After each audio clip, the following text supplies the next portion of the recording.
Hello, everybody. My name is Cliff Smith. I'll be moderating this panel, and thank you very much for joining us for this important online event on a very grim anniversary of the attacks of October 7th, 2023, where nearly 1,200 lost their lives as a direct and intentional murder by Hamas, a terrorist group internationally recognized as such, and along with I should say, 250 victims kidnapped, some of whom sadly remain kidnapped and in captivity to this day. To start this out, we're going to start with 2 minutes of silence to commemorate the dead.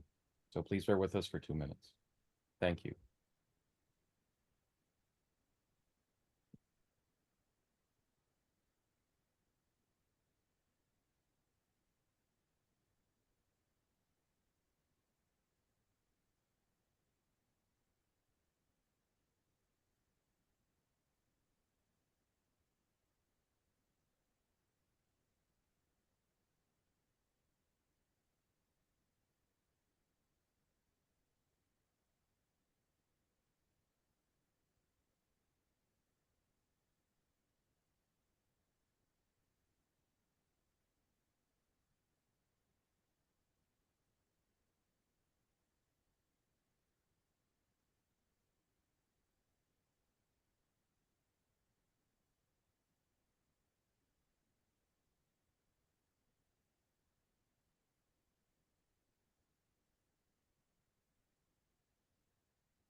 Thank you very much. Now, let me introduce you to our guests. We have three guests joining us for this panel. We'll have four panels over the course of 4 hours. This is just the first. I'll be moderating the first two. And our guests for this panel start with Yifa Segal. She is an accomplished Israeli lawyer who has worked for years fighting terror finance.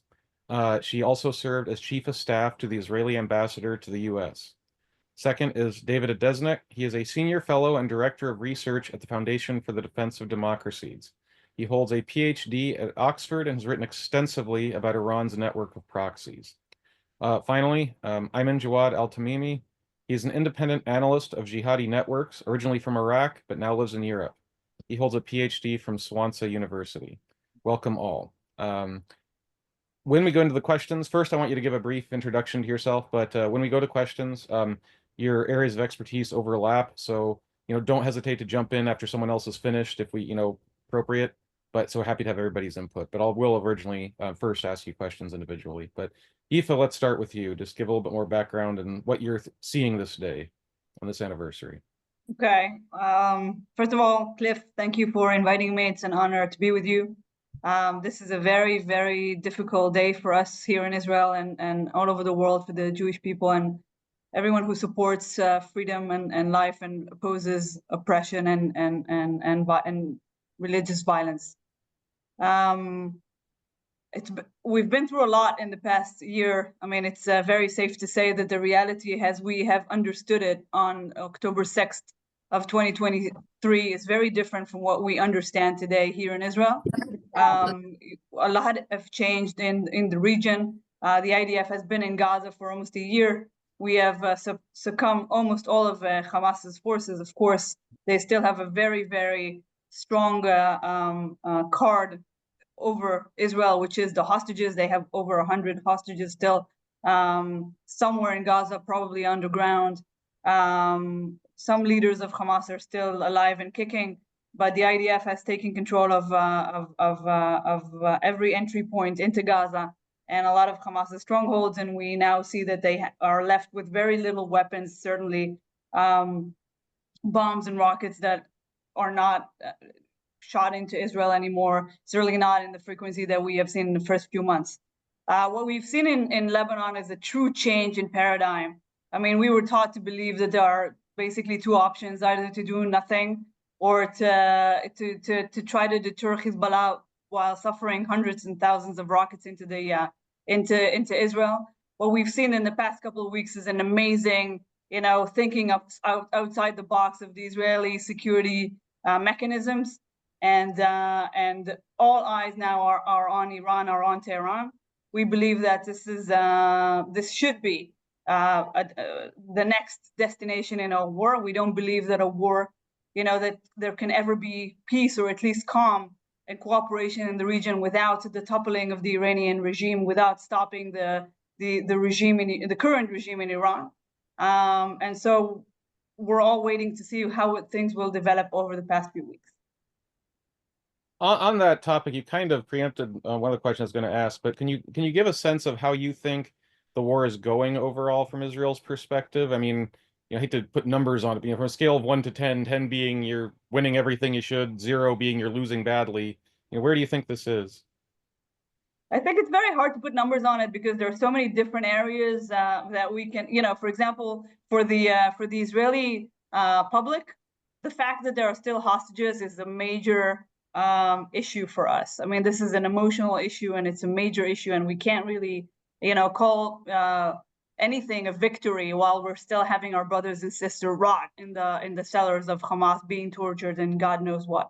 But overall, I mean, as I said, I mean, we're seeing a major victory, or the path to victory in Lebanon is certainly much, much, much better than we have imagined. I mean, as I said in my introductory words, the innovation, the creativity, the courage that was demonstrated over the past few weeks by our militaries is just beyond belief.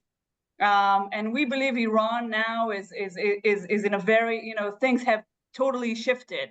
They believe that they are in the position of power, certainly after October 7th. I think now they're shaking in their boots. I think if we hadn't seen the American administration trying to kind of calm things down, I think we would have seen a lot more desperate attempts to kind of reach a ceasefire by Iran. So I would say overall, I think things are going in the right direction. We can't, trust that it will always go in the right direction. We have to always be alert, always be careful, always be smart about it, always be one step ahead of our enemies, and always remember our hostages in Gaza. Another question that is related to what you're talking about here is, I mean, the headlines are full of news on Hamas, on Hezbollah, and Israel's war against them. Less covered has been some of the other Iranian proxies and associated groups that are also directly or indirectly part of this. We're talking about the many different Iraqi militias, the Houthis out of Yemen, Palestinian Islamic Jihad, PFLP. Do they present any kinds of different challenges at this point? Well, they do. I mean, we don't see it as significant. I mean, unfortunately, we have 7 active fronts here in Israel. It's insane. So, for example, 10 minutes before we started this chat, I had to run to the bomb shelter because of a rocket that was fired from Yemen into Israel, and so this keeps going on. Every day we're facing rockets coming out of Yemen, coming out of Iraq, coming out of Syria. It's nothing that I would underestimate. I mean, this has completely disrupts our lives, put our lives in danger, and of course there were casualties in the last year here in Israel. But the most significant fronts have been in Gaza, Lebanon, and as I said, Iran is the head of the snake, and it's now time to turn to Iran and deal with it. David, you're an expert in Iranian networks. Why don't you give us an introduction to how you see this thing right now? Sure. First of all, it's always good to see you, Cliff, and thank you very much for inviting me to be part of this panel on it's a sad day, of course. So I guess 1 year ago, I was on a rare chance to get away from Washington and with my wife and have a bit of a break. And, as we came back from breakfast, she told me, something big has happened in Israel, but we don't know the details yet. And then first she said, there may be as many as 50 people dead, according to the news. So just, now we know the full dimension of the horror, but it's just remembering for us on that day how it came as a trickle of news, and we only slowly began to appreciate that this was something, the kind of individualized murder on a scale we'd never seen. At that time, I was working on a book, which remains unfinished, about the conflict between Israel on the one hand and Iran and its network of proxies on the other. I was co-authoring this with my colleague, Jonathan Schanzer. And so why were we writing this book? In part because I think there have been many excellent books on Israel's conflict with individual members of Iran and its axis. There are books on Israel and Iran. There are books on Israel and Hezbollah, books on Israel and Hamas.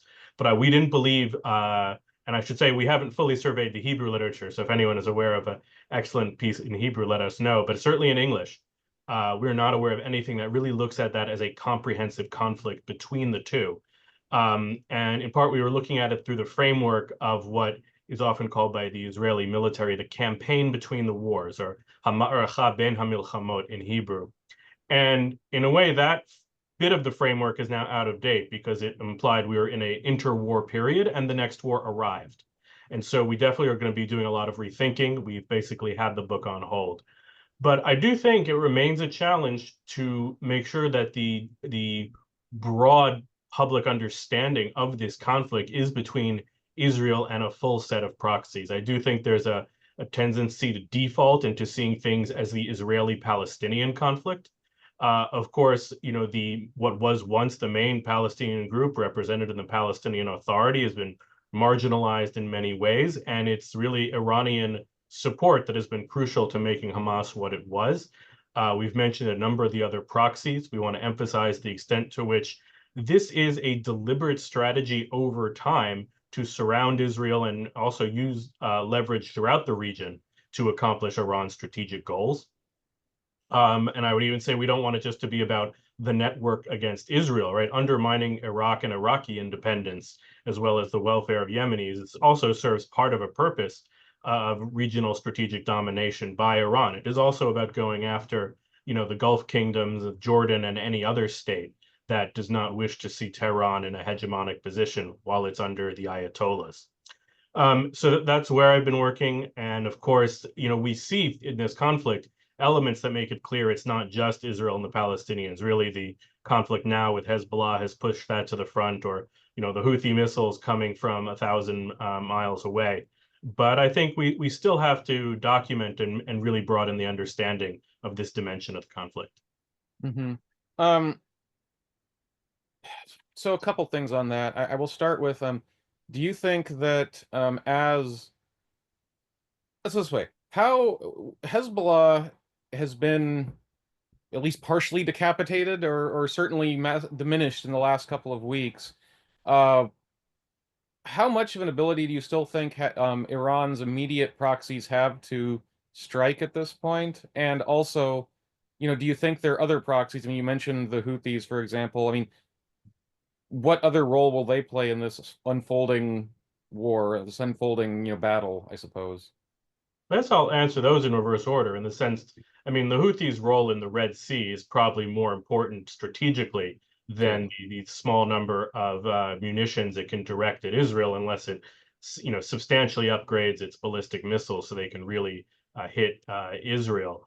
I mean, it's imposing an economic cost. It's showing that the United States Navy has to invest tremendous effort just to deal with what was, previously considered a third-tier terrorist organization.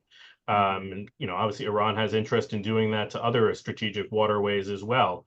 The Houthis are also a tool to use against Iran's adversaries in the Gulf, especially the Saudis and the Emiratis, and had already, to a good extent been used effectively, forced an end to the military campaign to end Houthi control of Sana'a and other parts of Yemen. Do you think that the Iran will start, should they be, sort of pared back sufficiently near Israel, will they sort of to assert their, I don't know, dominance, but certainly abilities, will they try to strike other U.S. allies in the region, be it Saudi, UAE, Jordan, so on and so forth? Well, of course, they've already been directly harassing U.S. positions, especially in Syria and in Iraq, right? So we had quite a large number of attacks. Many of them do not cause casualties, but of course, there were 3 American troops killed at an outpost on the Syrian-Jordanian border earlier this year. At some points, when there has been counterstrikes, that has achieved a measure of deterrence, but overall, the situation hasn't changed much. Mm-hmm. Let's go to Aymenn. Aymenn, great to Can have you I add here. something on that, Certainly, Cliff? certainly. Go ahead. Go ahead. It was Next. interesting to Sorry. see it was interesting to see the Saudis kind of signing another agreement of cooperation, kind of trying to signaling to Iran that they're afraid of them and they're not a part of this, and please don't fire directly at us. At least that's my interpretation of it. So like in response to Israel's destroying a lot of Hezbollah's capabilities and exposing Iran as a paper tiger, we actually saw an opposite response from the Saudis and the Emiratis, being very afraid of being attacked directly either by Iran or one of the proxies. So it's interesting to see. Indeed. Okay, now let's go to Aymenn. Aymenn, you are an expert on a wide range of jihadi groups, Yeah. both in the Middle East and across Africa. And I just wanted, they obviously play Hamas being one of the Sunni, groups that sort of was allied with Iran. But do you want to talk about sort of the jihadi network across the region, including in Africa, where I know you've done a lot of work? Yeah. I think it's good to, in this context, to talk about the you might call the Salafi jihadist angle, which is, specifically mostly represented in Islamic State and Al-Qaeda. There are, of course, a few like-minded groups in Gaza that are on the ground in Gaza, but they are really not major military actors when you compare them, say, with Hamas or Palestinian Islamic Jihad in the Gaza Strip. I would say Hamas is the first tier. Palestinian Islamic Jihad is always, as it were, its junior partner, and then you have a lot of these other smaller groups, and within them are just a few of these Gaza outlets that are mostly pro-Islamic State, and there's one pro-Al-Qaeda one called Jaish al-Umma, but they are very marginal to the fighting, although Jaish al-Umma did participate as one of the minor actors in the October 7th assault.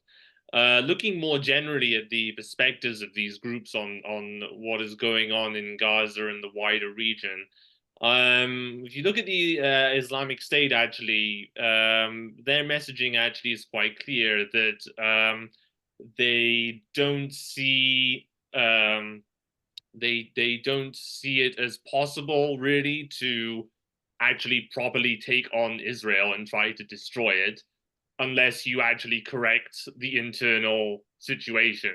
In other words, they believe that the what they call the apostate regimes that surround Israel, these all need to be removed first, and the Palestinian cause in turn needs to correct itself to one that solely understands the fighting as one of a religious war against Jews. And in particular, they have particular animus towards Iran and its so-called resistance axis for what they see as actually, misleading Muslims away from true Islam and corrupting the Palestinian cause and using it as a cover to expand their interests in a way that they see as more dangerous to Sunni Muslims than even Israel itself. With that said, despite this despite this general issue of prioritization where they see the apostates as a bigger problem, and they've always held this view since the days of Al-Qaeda in Iraq that, the apostate is worse than an original disbeliever, so an apostate is worse than a Jew in terms of the evil posed to Islam. They do nonetheless take the opportunity to say that in the meantime anyway, Muslims should do everything they can to actually target Jews and kill them. And this is not only in Israel itself, but also worldwide. And that is actually, I would say, the main angle, problematic angle that comes out from this, the main threat, as it were, that IS poses in this regard in terms of Israel's interests and Jewish interests. It's attacks worldwide against Jews. And in Israel itself, there have been some plots that have been disrupted that were linked to IS cells or IS supporters trying to travel abroad to say join. Actually, there was one case in Israel in July of someone who tried to go, an Israeli Arab who tried to go to Somalia to join up with IS there, which is actually pretty important in the global network hub of IS affiliates. Just briefly to round off, and I give you plenty of space in the questions to follow up further. But Al-Qaeda is like IS in seeing the war as one that is, should be a religious war against Jews. And their de facto acting leader, Saif al-Adil, talked about that in this series of essays called "This is Gaza, a War of Existence, Not of Borders." But where they differ very sharply with IS is, the stance they take towards Hamas. Whereas IS sees Hamas as an apostate group, and partly because it's part of the Iranian-led axis of resistance, Al-Qaeda is actually trying to play more of a populist angle, and commemorate and give wholehearted endorsement of the 7th of October assault, give condolences to Ismail Haniya's family when some of his relatives were killed by Israel, and then declare Ismail Haniya himself to be a martyr when he was assassinated by Israel in late July. That's caused some friction within the non-IS Salafi jihadist camp. Some more ideological purists are saying, well, why are you praising them, and why are you overlooking their alignment to the Iranian-led axis of resistance and their failure to implement Islamic law in totality? To which I think their rationale essentially is that because of Israel's war in Gaza, which people portray as genocide, quote unquote, or whatever, they then say, well, the logic is, well, given that situation, then the appropriate thing you should do is stand by whoever is fighting against Israel in the Gaza Strip at that point, which is Hamas, and show solidarity with them. And even people who are very, very sharply critical of Iran on this Sunni jihadist Salafi spectrum have made a show of supporting Hamas, particularly its military wing, against Israel in Gaza. And, I've observed, for example, some donation campaigns that were being done in northwest Syria for Gaza. So, yeah, there's still plenty of things we can talk about. I think I'll round off there and for my let me ask you one thing. Go ahead. Sorry. I was just hoping to briefly jump in. So excellent points from Aymenn.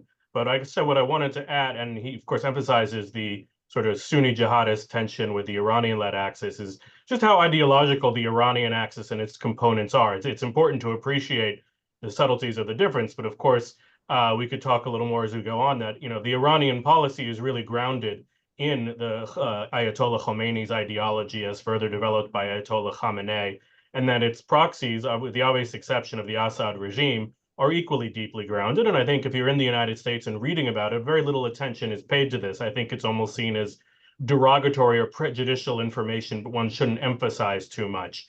But I think it offers far and away the best way of organizing and explaining their behavior. What they define as their interests is deeply shaped by their ideology. Yeah, can I actually say something there? Of course. No, actually, I agree with that point. Particularly looking at Iran's broader conflict with Israel, is that it's possible that some people will try to frame it in a way in terms of interests and rational interests, but fundamentally the conflict is one of an ideological conflict, which is based on the premise that Israel should not exist at all. And you see that, for example, in the statements that are claimed by what calls the Islamic resistance in Iraq, when they fire drones at Israel, when they fire rockets or whatever, they say within our occupied lands. And when they say within our occupied lands, they don't necessarily mean the West Bank and Gaza or the Golan Heights. They mean territory that is within Israel's internationally recognized borders, whether it's in Eilat or in Haifa or in Tel Aviv. So yeah, that's a sound point that I would agree with David about that. So just wanted to confirm that. Yeah. Yifa, you were shaking your head. Do you have something to add to this issue? No, I'm actually agreeing with them. I think that one of the problems in the West is that the West doesn't understand ideology very much. I mean, in the past few, I don't know, generations, a few decades, A lot of the population doesn't understand religious thinking, and doesn't understand ideology. And so when they are asked to explain in the motives of Iran or of a terrorist organization like Hamas, they use the perspectives and the tool that they know that they have, and so they explain it in a way like it's a dispute over territory. It's a they just want more money, more recognition, blah blah blah, all these things that we as Westerners know and appreciate. But the element of ideology is very strong, is the leading is leading them in their decisions and in their strategy. So I fully agree with what was said. Let me go back to Aymenn here. You mentioned sort of that some of these groups see the apostate regimes of the region as sort of being the chief enemy before Israel is the target. Yeah, and I before you wonder- can properly take on Israel in the Yeah. final clash, as it were. But still in the meantime, target Yeah. Israel. Target And Israelis so that- where we can. and that leads me to an issue that I wanted to raise, is that ISIL or ISIS, they were primarily they were seen as certainly in the West as being primarily active in Iraq and Syria and the Levant area, and since then, they have been their whole on territory has been shattered. They remain in ideology. They remain in network. I mean, where are they most active? Who are they fighting the most right now? Or who are they plotting against right now? Yeah, I mean, that is a very good question, given that, it's one thing to have the discourse that they transmit online and but what is actually translate into on the ground. Well, I mean, for the most part, of course, if you say compare pre-October the 7th and post-October 7th up till now, I mean, if you look at it on the day-to-day basis, it's mostly just the same old thing, right? Which is that IS is this global network of various provinces, to use their terms, or the affiliates we more conventionally say, with the center of the caliphate, as it were, still being based in Iraq and Syria, which just means the top leadership or the caliph himself is likely within the Iraq-Syria area. I mean, there were some claims that the overall caliph is now was the guy who was heading IS Somalia. I don't think that's plausible. But setting that aside, looking again at the situation on the ground day to day, I would say some of the most active affiliates are definitely within Africa now, particularly within the Sahel region, West Africa, the Congo, and Mozambique. In Syria, there has been a bit of an uptick in activity over the last year or so.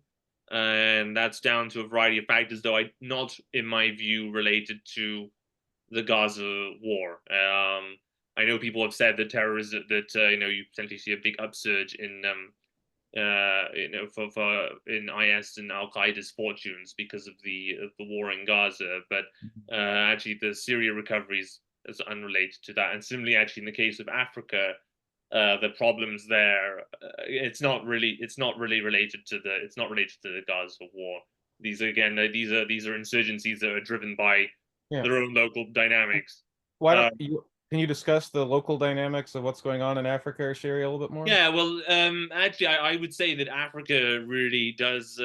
Some of the examples from Africa do very much highlight just how ideological the nature of the war is for them. You look particularly in the Congo and Mozambique. It's entirely framed, and they very sincerely believe that it is a war against the local Christian populations there, and it's very, very regular. It's a very regular occurrence that they put out reports about attacking a Christian village and burning the homes there, burning a church there, taking property from there, displacing Christians, taking Christians prisoner in the Congo and Mozambique, and either executing them or taking a bunch of them from different villages. And they talked about this very recently in one of their reports. They then converted those prisoners, or made those prisoners essentially forced those prisoners to convert to Islam and released them, and then made them bear a message to their villagers that if they convert to Islam, they'll be fine. Basically, it's just a three-way choice between either you convert to Islam or you pay the tribute and jizya and become a dhimmi, or you die. And that is really that ideological aspect is really what drives the insurgencies in the Congo and the Islamic State insurgencies in the Congo and the Mozambique. In other parts of Africa, it is a bit more complicated in terms of what exactly the fighting is. So, I mean, in the Sahel, of course, it's both IS and Al Qaeda are both very active, and they're fighting not only the local governments there, which are apostate, whether or not they are backed by the US or by Russia, because now we have a bunch of pro-Russian military governments in the Sahel. But they are also fighting each other, because IS also considers Al Qaeda to be an apostate group. So again, we see quite regularly reports of infighting. IS itself reporting on killing members of what they call the Al Qaeda militia. And then also in Somalia as well, same dynamic. Two insurgencies, Al Qaeda and IS. They both fight the local government there, but they also fight each other.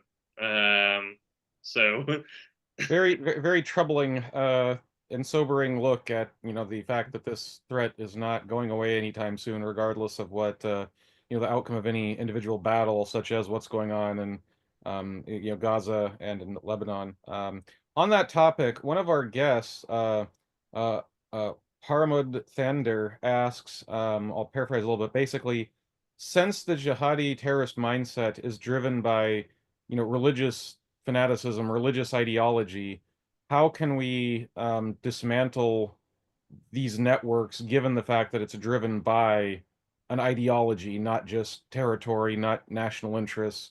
And are we doing anything well as the West or as allies of the West, including Arab countries that are more or less allies, to fight this ideology effectively? Is that a question for me or for all of us? It can be anybody who wants to answer it. I've talked enough for now. I think I'll let some of the other panelists give their thoughts and then I'll weigh in. Well, I guess I would say that there are multiple interpretations of the scripture possible, something that we see, of course, in multiple religions, who all often proceed, at least for the three monotheistic faiths, as they call themselves, from some of the same scriptures. And it's important to understand how much of what these groups are offering is an innovation. Speaking specifically to the Iranian case, a lot of what Ayatollah Khomeini advanced in the 60s and 70s was completely out of whack with everything the religious establishment in Iran favored at the time. I mean, his idea of vilayat al-faqih, or I guess in English it's often it's government rule of the jurisconsult, really the Islamic judge. The Shiite tradition there never accepted that. It was always about accepting the rule of the monarch, and the idea that, remember, it wasn't in response to either a democratic government or some, I don't know, communist government that Khomeini came from this position. He was actually going against the Shah, and who was really entirely in line with the traditional Shiite ideas about legitimacy. And then if you consider the idea that he's the leader, and then has especially Hezbollah, but others in the Shiite world, and Iraq acknowledge him as the global leader, I mean, these are all radical changes that would not have been recognized previously. So even if we point to their scriptural roots, there's a lot of work that has to be done to turn those roots into the ideology we see today. Now, it's very hard to know how that works in the opposite direction, how to dismantle an ideology that has gained that sense of legitimacy. Many of you have probably heard the saying that's become somewhat popular: you can't kill an idea, as if it's entirely futile. To borrow from a different set of ideas, those people ought to remember what happened at the end of the Cold War and the way that communist ideas withered once they lost sort of their capital and lodestar in Moscow. I mean, they didn't go away everywhere, and they have some outposts, and most impressively, China is more and more Marxist-Leninist as time goes by under Xi Jinping. But right, you're not going to go to too many faculty lounges anymore at American schools or in European schools and see the same kind of Marxist influence you once did. There's a very direct relationship between power and ideology that runs in both directions. Okay, anybody else want to jump in on that? Yeah, I want to add, if you don't mind, that we've seen trends, that you see when people see that an ideology seems to be winning, they jump on board and they're eager to join. And we've seen it with the rise of ISIS. We've seen young people from all over the world, including from Western countries, come and eager to join the fight. And when ISIS was defeated, or the beginning, once you saw the trend, the shift in the trend, then all of a sudden, I mean, you would not see so many young Muslims across the world excited about the ideas of ISIS. I think now we see something very interesting happening in Syria and Lebanon. And over the past few weeks, we received hundreds of messages from Syrians and from Lebanese, excited about what we have done to Hezbollah, and basically saying that, they want to take part in this. And this is, they've been silent for so many years, at least since the beginning of the civil war in Syria, and they have suffered tremendously. And there's an eagerness to kind of join the wave of what they perceive to be the victorious Israeli way against the evil Hezbollah or evil proxies of Iran. And so there's I think on a large scale, right? I mean, when you have an approach that allows for appeasement, then you allow for all these radical elements to gain power and popularity. And when you strike them down, when you show that you dominate in terms of your culture and your abilities, and even your ideology is maybe better than what they're offering, then the popularity of that idea also subsides. Yeah. And so I think that's very important to stress. I'm going to let you go in 1 second. I want to really quickly read the words of a friend that recently wrote an article. A guy by the name of Raith El-Omari. He is actually a former negotiator for the Palestinian Authority, but he is very much anti-Hamas, and he has said something very interesting in an article he wrote a couple months ago. He said, while military action may not fully eliminate an ideology, it can definitely deny it the tools to be effective and render it irrelevant. And he goes on to say that can Hamas be fully eliminated? The answer is no. But an achievable objective is to turn it into a marginal phenomenon capable of only inflicting occasional violence, not challenging the political or security landscape. I always thought that was a very good way of looking at it. Anyway. Actually, that's a good leaping point. I would say that, if you... I think actually the analogy I think of with IS to an extent and Al-Qaeda in terms of persistence, is that if you look, say, at white supremacist groups in America, they always have some kind of manifestation going on. And so you can't get rid of those, and you won't get rid of those ideas entirely among some segments, however small they may be, of the population. And I think that's sort of the same with IS and Al-Qaeda, that in some parts of the Muslim world, I think there's going to be some resonance of it. And I think that then the objective or you aim for is not necessarily that you can hope to completely wipe out the existence of these groups, but that, it's a good enough situation where you keep them marginal enough and don't deny them success in a way that you don't get something like 2014 or 15, where you get waves of people who go and join IS in Iraq and Syria because they have this, territorial caliphate spanning the borders and, the abode of Islam, right? So I think it's more of a good enough approach that I think you can hope for. Incidentally, in relation to Hamas, I think that's feasible as well. That I do hear people say, well, you can't really defeat Hamas because of idea, but it is possible if you keep up the military pressure long enough, and you persistent with the strikes and so on, that you can eventually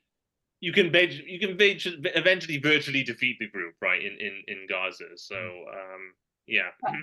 I want to add something that I find it funny that people say that you can't kill an idea, or that an idea can't die. I mean, just look at history. We've had, I don't even know, it's countless of pagan groups, cultures, subsections of different societies that we don't even know about anymore. I mean, just look at any region in the world, and everything that they held dear for any period of time before, a few centuries ago, we don't even, we can't even follow in most areas of the world. So, that human societies have had so many ideas that died, and there's no one to even keep those ideologies or ideas alive. So, we should be optimistic. I mean, I know we live in a 21st century where, everything is so fast and we're so self-absorbed and we think we're the center of the universe. But, I believe that, in 100 years from now, all these ideas probably would be very, very different, at least in many parts of the world. I'll add a pessimistic note. I'm mostly in agreement with Yifa there, but another strand of thinking I wanted to emphasize in the jihadi groups, I know it better in the Iranian-led ones, is what you might call European anti-Semitism. That obviously they frame themselves mainly in terms of Islam. They don't, of course, acknowledge European roots. The late scholar Bernard Lewis was quite prolific. He really did essential work. If you want to take a look at one of his books, like Semites and Anti-Semites, tracking how really the most lethal European anti-Semitism that informed, the Nazi regime and the Holocaust in Europe also migrated to the Middle East, often through the people who were most connected to Europe, and gradually insinuated itself in the nationalists as well as the Islamists. And it remains a powerful thing. Obviously you see something like Hamas's founding charter quoting the Protocols of the Elders of Zion, the early 20th century conspiratorial text. And a lot of that is also essential to providing sort of the justification for sort of unlimited violence if there's this secret cabal of Jews controlling the world. And just to give you a sense of how available it is, I have a colleague who told me, yeah, he read the Protocols of the Elders of Zion. He grew up in Jordan because it's easily available there in Arabic. You can go around and pick up a copy where you need it. And most people I've gone who visited, grew up in the Arab world, say it's really not exceptional. And it was often under the previous regimes, but the defense minister in Syria basically published his own special text on some of these anti-Semitic conspiracies. And of course, but he was the one later opposed by the jihadi groups in Syria. So it really crosses these lines and informs a wide array of things. I'm not sure how you would excise it because it's really had no opposition. One of the points Lewis makes is that even at the height of these theories having influence in Europe, there were, scholars, Christian and secular, making an informed, smart case for tolerance. Obviously, they lost in pivotal cases, but there were two sides to the argument. That's why something like the Dreyfus case went in the direction it did. And there really isn't a second side in many places in the Middle East. Mm-hmm. Yeah, could I add something? Real quick. Go ahead. Yeah, in relation to issues about rejoicing over Nasrallah, Hassan Nasrallah's death, say in Syria, there are people I know on my blog, just as a side interest, I like documenting modern Aramaic of the Western variety that was spoken in Syria. So there's one guy I know who I did a post. I took a post from him about in Aramaic about death of Hassan Nasrallah, and he was very happy about it. But he's also saying that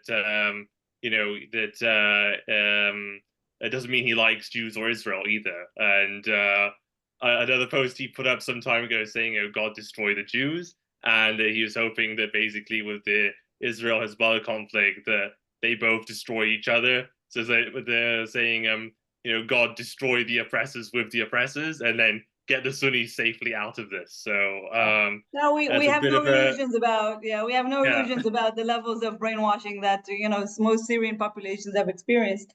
But I have gotten requests from Syrians to donate to the IDF because they want to take part of the barrage of rockets falling on Hezbollah's heads and stuff like that in the past few days. So it's interesting development. Don't you think there was a bit of a cognitive dissonance though that some of those same people who would say be happy about Israel hitting Hezbollah, but then they're also happy about Hamas hitting Israel? That's something else I observed out of the Syrian north. So yeah. Let's get to sort of a big picture question that one of our attendees has asked. When we speak of jihad or jihadism, what are we talking about? I don't know if anybody wants to discuss this. I'll talk about that. Yeah. Sure. Go ahead. Yeah, actually, because I talked about that in an article I wrote in April, actually. Because there are some people there are some within the U.S. intelligence committee that suggested drop the word jihadist and drop jihadist in its associated terms because it was supposedly offensive to Muslim sensibilities, right? Which I think is very stupid. I define jihadism, probably it's a bit more selective than other people, but I define jihadism as being a worldview where the survival and success of Muslims cannot be separated from waging jihad against various disbelievers of different, whether they're apostates or original disbelievers. And you see that most obviously in the worldviews of Al-Qaeda and the Islamic State, which is that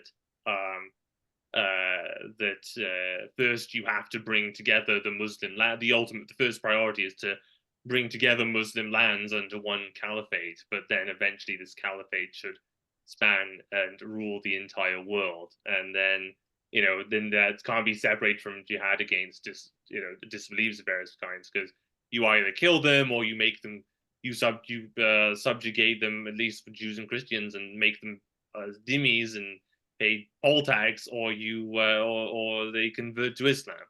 And yeah, the idea then the sovereignty of the caliphate should extend over the entire world. So maybe my definition of jihadism is a bit more limited, but that's how I would see it in terms of, that you have this worldview that you're effectively constantly waging armed jihad against people.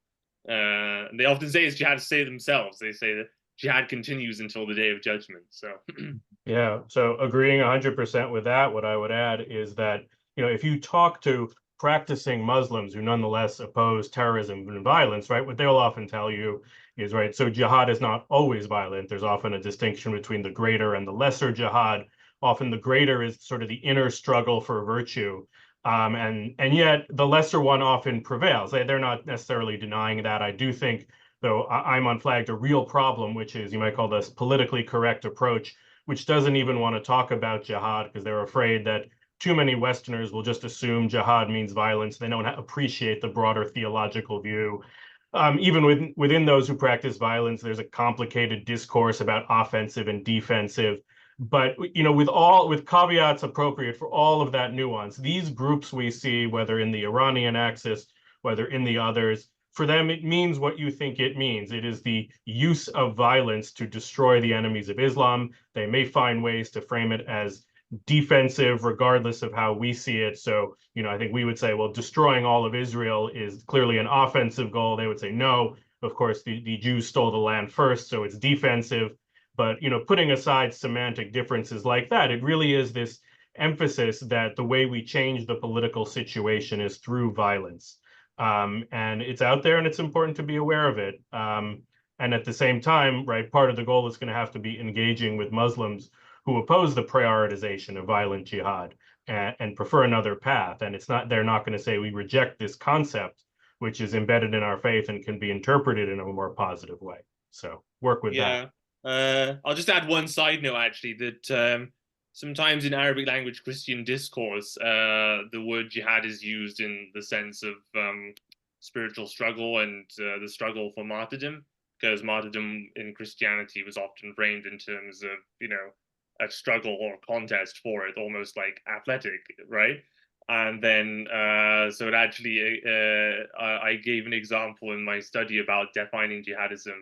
I talked about from a Melkai liturgy book where it talks about a certain Christian martyr of the 3rd century who it talks about how by his jihad he obtained the crown of eternity. But it's nothing to do with that military jihad in the Islamic sense, but it's about the just struggle for martyrdom. So that's just an interesting side note I wanted to give.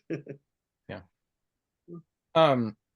Let's go to another question from one of our attendees, and this one's mostly directed at Yifa, although other people are free to jump in as well. How real do you feel it is that of Israel hitting Iran's nuclear program and Iran's potential responses? Well, I think it's very obvious that Iran is getting very, very close to a nuclear weapon. The enrichment of uranium, the process of that took many years, they have completed already. There's a process of weaponizing that will take a little bit of time. We're not sure. They might already be almost ready to have something like 10 nuclear bombs at their disposal. So as far as we are concerned, this is this is urgent. We have to deal with Iran's nuclear program. Unfortunately, we don't get a lot of cooperation from the White House, from this administration. This administration was hopeful that they can get a deal, that they can get a JCPOA or JCPOA 2.0 or whatever. I mean, the Iranians did not even want to go down that path. Obviously, we're stalling and we're building up their capabilities in the last 4 years. And so, none of us asked for this, but there's an opportunity now that we didn't think is going to present itself, meaning that there was always a threat that if we attack Iran, understanding their nuclear weapon program to be an existential threat to Israel. So if we decide to attack Iran, there are multi-fronts that we can be, all the ring of fire that the Iranians have built around Israel, from Gaza to Judea and Samaria, the West Bank, to Yemen, to Lebanon and Syria, and everything that we have been seeing active in the past year. There was a huge fear of all those fronts, all these barrels pointed at us. Now, after we have kind of neutralized a lot of that threat, and it is, so urgent now, I really don't see, an Israeli decision that would, the responsible and I think the only Israeli decision at this point would be to go after Iran's nuclear facilities at this point. Now, there's a question of whether we can, how much harm, how much damage we can cause these facilities. I'm sure that we can cause a lot of harm. Probably there's a lot of question of whether or not we can totally put an end to the Iranian nuclear weapons program, maybe just delay it, maybe just damage it severely. So that's one question. And the second question is, what will their response be? I mean, we've seen them responding over the past year. We've seen barrages of rockets and drones coming at us from 7 different fronts. I mean, I think this is what they have. I think now their capabilities have been diminished significantly, and that is an opportunity that we must take. Anybody else want to add anything? With that, we can go on to some more questions from our audience. One thing that's come up a few times is sort of, particularly since October 7th, the response from people in the West more broadly. Now, obviously, there's been a plethora of responses and much sympathy. There's also been some very openly supportive, global intifada, campus protests that are, if not explicitly pro-Hamas, certainly tacitly so. How do you view that in the wider scheme of things? What do you think needs to be done to combat it? Go ahead. I'll open. Yeah, I talked a bit about this in an article I did not too long ago. I called the article Houthi fetishism, which was about it was about people who basically, they don't, the Houthis have this slogan, Allahu Akbar, death to America, death to Israel, damned be the Jews, victory to Islam, right? As their official slogan. They put it up in their rallies, they put it on their broadcasts and so on. And there's a phenomenon of leftists in the West who they don't endorse this. They don't go and say these are great slogans, but they basically go and, big up every Houthi missile strike on Israel, or they go and uncritically share Houthi press releases, and they just gloss over the anti-Semitism, right, and the death to America thing.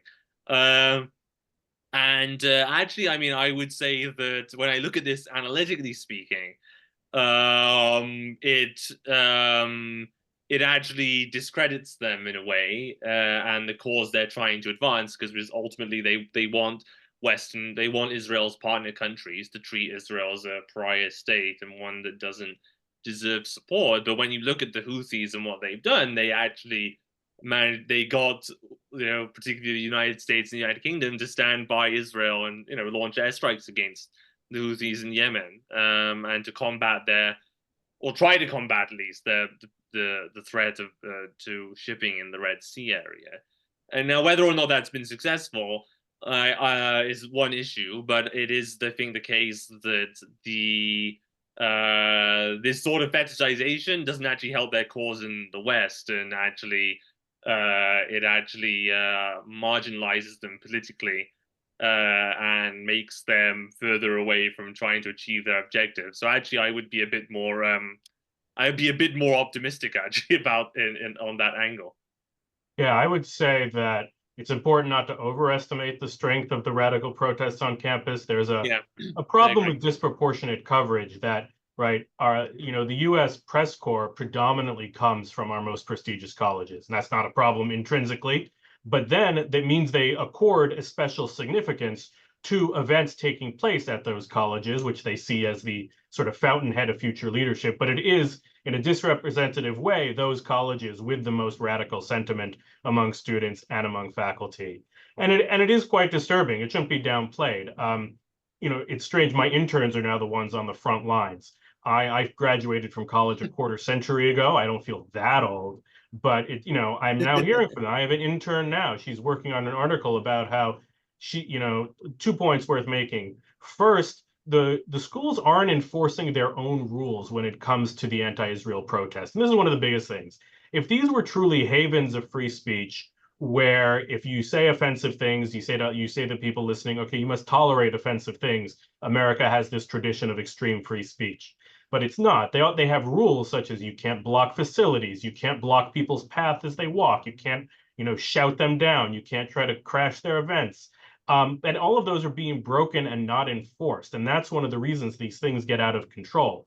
Whereas, of course, when it's other groups that are sort of politically out of favor, they're willing to enforce them. Second, the personal intimidation is bad. This same student, angered at and scared by the extent to which the university wouldn't enforce its own rules, and by this I mean Georgetown, she penned a letter sort of asking for a more principled stance, and others anonymously defaced the letter with instructions like, you should kill yourself, you're an effing idiot. And they didn't, say effing, that's just me being polite. And so there's a lot to be done. There's a lot of intellectual excavation of how, a movement that is supposed to be about toleration and sensitivity to people's feelings and being hurt would also embrace a violent cause. I think one thing I'd like to flag more is the extent to which, you take a phrase like from the river to the sea, it's followed in English by Palestine will be free. And of course, who's against freedom? But not just does it have a slightly more insidious meaning when you look at the full context, but in Arabic, it means something else. And in fact, it's used on campus. So you'll see, Aymenn can probably correct my pronunciation, but you'll often see min al maya lil maya Palestine Arabia. So from the water to the water, meaning the river. Yeah, Palestine Arabia, yeah.